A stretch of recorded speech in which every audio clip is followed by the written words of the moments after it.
Boa tarde, amados e queridos irmãos em Cristo Jesus, que se encontram por meio desta rede social, a todos que neste momento estão nos seus afazeres ou estão descansando após o almoço, estão em suas casas, com suas famílias, com seus filhos. Quero primeiramente lhe dizer boa tarde. Que a paz de nosso Senhor e Salvador Jesus Cristo esteja sobre tua vida, desde agora e para sempre. Estamos iniciando agora, neste momento, mais um momento com Deus. E eu quero desde já crer que Deus pode transformar e mudar sua vida. Amém? Eu gostaria de meditar com os meus irmãos hoje, nesta tarde, nos Salmos de número 34, versículo de número 18. Gostaria de falar que a beleza nas suas cicatrizes, ok? A beleza nas suas cicatrizes.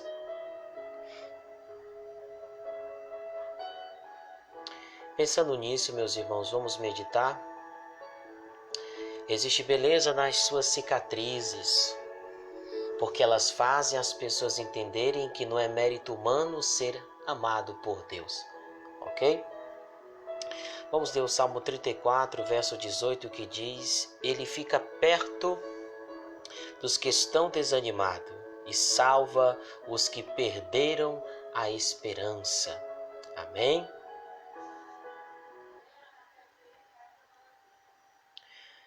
Ele fica perto dos que estão desanimados e salva os que perderam a esperança.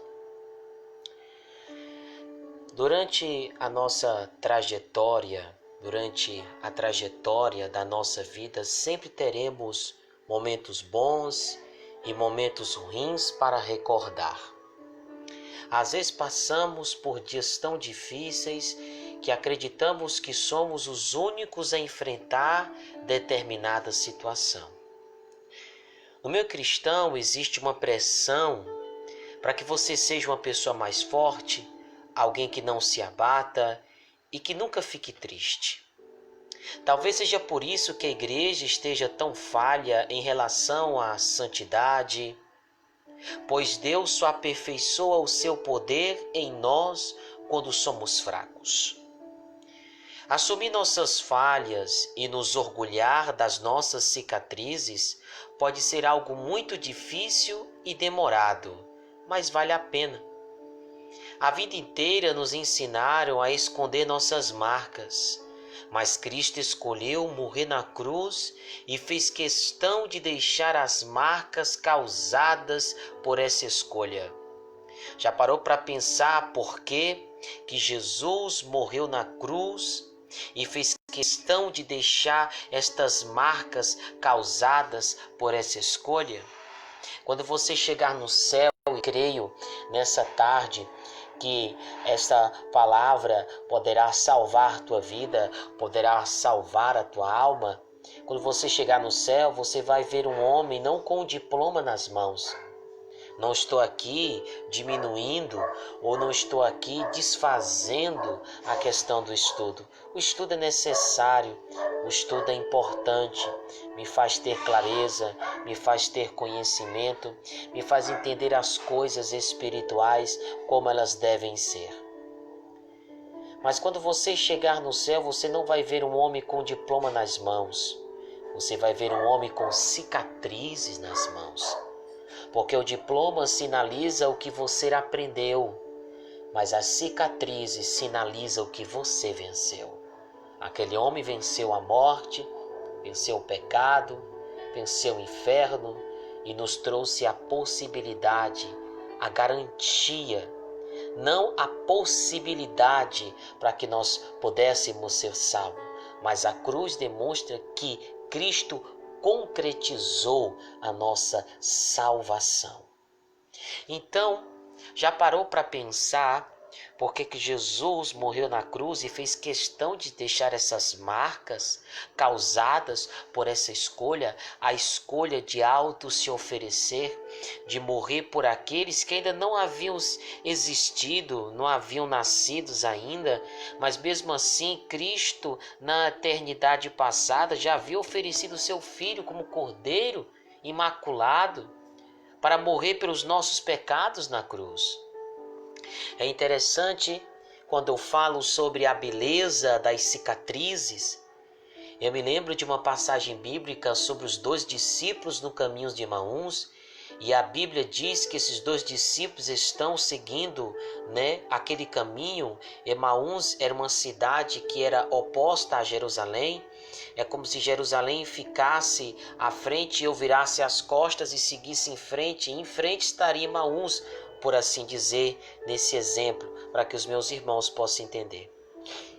E esses 2 homens estão caminhando, falando, trocando palavras entre si, e diz o relato bíblico que esse homem chamado Jesus apresenta-se no meio deles e diz: que palavras são essas que trocais do meio do caminho entre vós? E aqueles homens disseram acerca de Jesus, o Nazareno. E eles dizem, e aquele homem que era Jesus, mas aqueles homens não conseguiam enxergar que era ele, porque diz a Bíblia, está escrito que havia como se fossem escamas nos seus olhos que impediam daqueles homens enxergar quem de fato era aquele que estava conversando com eles. Mas aquele homem desconhecido, no meio daqueles 2 homens, era Jesus Cristo.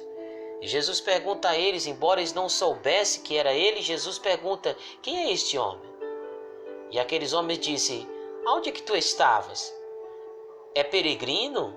Para que tu não possa saber o que está acontecendo? Onde é que o senhor estava? Provavelmente, se Jesus pudesse responder essa pergunta, Jesus diria: eu estava na cruz morrendo por você, e por todos que ainda virão a ouvir esta palavra.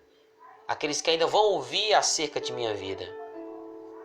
Então Jesus começa a conversar entre eles, começa a pregar para eles. E a tarde já estava declinando, estava chegando a noite, e Jesus fez-se ao largo como se fosse para outro caminho, e aqueles 2 homens dizem: olha, fica conosco, já se faz tarde, passa essa noite conosco na nossa casa. E Jesus vai com eles. E na hora da ceia da noite, que era a hora da janta, como nós chamamos aqui, antigamente era ceia. Na hora da ceia, aqueles homens estão sentados, jantando, comendo. E no partir do pão, quando Jesus partiu o pão, eles olharam e reconheceram que ele era Jesus de Nazaré. E Jesus sumiu diante dos olhos deles. O interessante dessa história, e o que ela me intriga, como é que esses homens estão andando esse tempo todo com Jesus e não sabem quem Jesus é? Como é que esses homens ouviram, viram, andaram e não sabem que aquele que estava com eles de fato era Cristo Jesus? Ah, Samuel, mas o texto está dizendo que os olhos deles foram cobertos para que não vissem, certo? Mas isso só demonstra mais ainda e reafirma a ignorância que havia na vida destes homens. E que de fato esses homens não conheceram porque esses homens não tinham um relacionamento com Jesus. Esses homens não tinham um relacionamento íntimo, um relacionamento profundo com Cristo Jesus. E o que mais me intriga é que quando Jesus parte o pão, ele sabe que é Jesus. Por que ele soube que era Jesus? Porque quando Jesus foi partir o pão, Jesus mostrou suas mãos. E quando Jesus partiu o pão mostrando suas mãos, nas suas mãos estavam as suas cicatrizes. Nas suas mãos estavam as suas feridas. E as pessoas olharam que estavam ali na mesa juntamente com Cristo e disse, com certeza o texto não diz, mas isso é uma análise subjetiva minha, que com certeza se eu estivesse lá eu dizia, só quem tem estas marcas é Cristo Jesus. Só quem tem essas marcas é Jesus Cristo. Somos pessoas que conhecemos Jesus por suas dores. Conhecemos Jesus por suas cicatrizes. Conhecemos Jesus por aquilo que Ele fez por nós. Conhecemos Jesus por aquilo que Ele se sacrificou, se flagelou por nós. Conhecemos Jesus por causa das suas feridas. Alguém chegou para nós, a algum dado momento, circunstancial, e determinante da nossa vida e diz: Jesus tem uma obra na sua vida. Jesus pode te salvar. Jesus pode te curar. Jesus pode fazer algo grande na tua vida porque Ele se sacrificou. Ele deu o seu sangue. Então conhecemos Jesus por suas dores. Conhecemos Jesus por suas cicatrizes. Conhecemos Jesus por suas feridas. Então, talvez seja por isso, irmãos, que no meio cristão existe uma pressão para que você seja uma pessoa forte. No meio cristão existe isso. Existe uma pressão para que nós sejamos pessoas fortes. Alguém que não se abata e que nunca fique triste. Talvez seja por isso que a igreja esteja tão falha em relação à santidade, pois Deus só aperfeiçoa o seu poder em nós quando somos fracos. Assumir nossas falhas e nos orgulhar das nossas cicatrizes pode ser muito difícil e demorado à primeira vista, mas vale a pena. A vida inteira nos ensinaram a esconder nossas marcas, mas Cristo escolheu morrer numa cruz e fez questão de deixar as marcas causadas por essa escolha. Já parou para pensar sobre isso? Por que Jesus se sacrificou? Por que, irmão Samuel? Porque através da sua dor, a nossa dor é curada. Através das suas cicatrizes, nós somos consolados e temos esperanças em Jesus. Talvez você venha agindo como um super crente durante todo esse tempo, achando que isso serve de inspiração às pessoas que lhe cercam. Quando na verdade isso só as afasta de você. E elas, em vez de serem motivadas a ter um relacionamento com Deus, se sentem inferiores, achando que nunca conseguirão ter a mesma intimidade com Deus como você tem. Jesus veio para mostrar que Deus age na vulnerabilidade, pois mesmo sendo rei, sendo o leão da tribo de Judá, a raiz de Davi, ele se entregou como cordeiro pelos nossos pecados, para que pudéssemos amar a ele enquanto damos a vida por nossos irmãos, como cordeiros vulneráveis, mostrando nossas cicatrizes, não fingindo ser super cristãos, mas agindo com humildade, reconhecendo que nada temos de bom e tudo que temos vem unicamente de Deus. Deus, ele age na vulnerabilidade. O poder de Deus se aperfeiçoa na nossa fraqueza. O poder de Deus se aperfeiçoa nas nossas debilidades. É na crise que a gente cresce, é na crise que a gente amadurece, é na crise que a gente se torna útil e apto para o reino de Deus. É na crise que a gente aprende a nadar para não morrer. É na crise que nós aprendemos aquilo que a bonança não pôde nos ensinar. Então a crise é o terreno fértil para o milagre. As dificuldades são necessárias às vezes. As circunstâncias problemáticas e caóticas são necessárias às vezes, porque elas nos moldam, elas nos ensinam muitas coisas que durante o tempo de fartura e de prosperidade nós não aprendemos. Então até uma tempestade pode nos devolver a um propósito em Deus. Então é necessário nós discernirmos os tempos e as estações desses dias. É necessário entendermos aquilo que Deus está a fazer. É necessário entendermos aquilo que Deus está forjando, aquilo que Deus está fazendo, aquilo que Deus está preparando, para que nós não possamos ser pegos de surpresa e ficarmos frustrados por uma coisa que nós não estamos compreendendo por que ela está acontecendo. Porque às vezes determinadas situações nos ensinam lições. E essas determinadas situações nos ensinam o que nós precisamos ser e o que nós precisamos fazer. Então é importante nós entendermos isso, para que nós não possamos ficar frustrados, entristecidos e perguntando por que está acontecendo isso.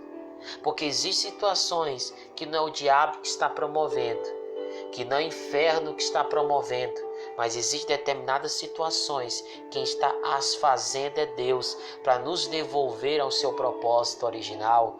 Porque Deus não tem um plano B, Deus tem um plano adicional para pegar a nossa vida, para nos devolver ao propósito. Se nós saímos do plano original, Deus tem um plano adicional para nos devolver ao seu propósito. Então é importante nós entendermos que as bênçãos do Senhor não determinam que nós estamos vivendo um propósito de Deus.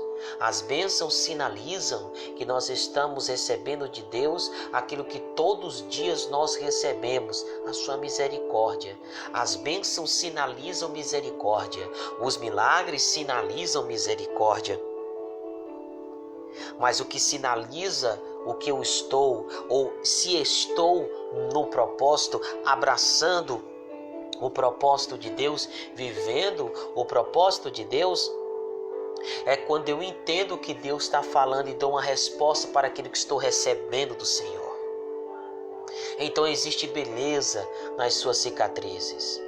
Elas fazem as pessoas entenderem que não é mérito humano ser amado por Deus, mas que o Senhor nos ama mesmo assim. E não há jeito de apagar o sacrifício que foi feito na cruz. Não há nenhuma outra forma que possa apagar o sacrifício que foi feito na cruz por nós. O sacrifício na cruz nos deixa uma única opção. A única opção que o sacrifício da cruz, que a morte vicária de Cristo nos deixa, é viver a vida que Jesus propõe para nós. E a vida que Jesus propõe para nós não está nas regras, não está nos dogmas, não está nos costumes, não está nas tradições. A vida que Jesus propõe para nós está na cruz. A vida que Jesus propõe para nós está no madeiro. E estas verdades espirituais nos são conhecidas, nos são aclaradas quando nós ouvimos o Evangelho. O que você está ouvindo hoje, o que você está hoje recebendo no seu espírito, e o que Jesus requer após isso, é que você dê uma resposta. Porque a vida que Jesus propõe para nós é uma vida que está ligada à cruz. É uma vida que está firmada, centrada na cruz. Samuel, eu quero ter uma vida com Deus. Como é que eu posso ser igual a Cristo? Como é que eu posso me assemelhar a Cristo? Olhe para a cruz. Quando você olhar para a cruz, você vai entender o que você precisa ser e o que você precisa fazer. Nunca esqueça, existe beleza nas suas cicatrizes, pois elas fazem as pessoas entenderem que não é mérito humano ser amado por Deus, mas que o Senhor nos ama mesmo assim. Amém? Eu queria orar pela sua vida nessa tarde. Amém? Feche seus olhos aonde você está. Se quiser dobrar os seus joelhos, se tiver essa possibilidade de você dobrar os joelhos, porque oração não é posição, é intenção. Mas se você não puder, coloque a mão no seu coração ou feche os seus olhos. Receba esta oração no seu espírito. Amém? Deus, nós te agradecemos por sua palavra. Entregamos nosso coração em suas mãos. Te entregamos toda a nossa história. Pai, pois sabemos que se chegamos até aqui, foi unicamente por causa do seu amor e da sua misericórdia. Nos ajude a sermos humildes, a entendermos que não somos diferentes de ninguém, e que o mesmo que o Senhor fez em nossa vida, que o mesmo que você fez em nossa vida, que aquilo que o Senhor derramou na cruz, o Senhor deseja fazer também na vida de muitas outras pessoas. O que o Senhor fez em nós, o Senhor também deseja fazer nos outros. Faça-nos vulneráveis como tu foi, Jesus. e que possamos ser um exemplo, não de supercristãos, mas de pessoas completamente entregues e dependentes de Ti. Eu oro em nome de Jesus. Amém. Esse foi mais um momento com Deus. Esse foi mais uma tarde de reflexão. Fica com esta palavra em nome de Jesus. Amém. A vitória é nossa pelo sangue de Jesus.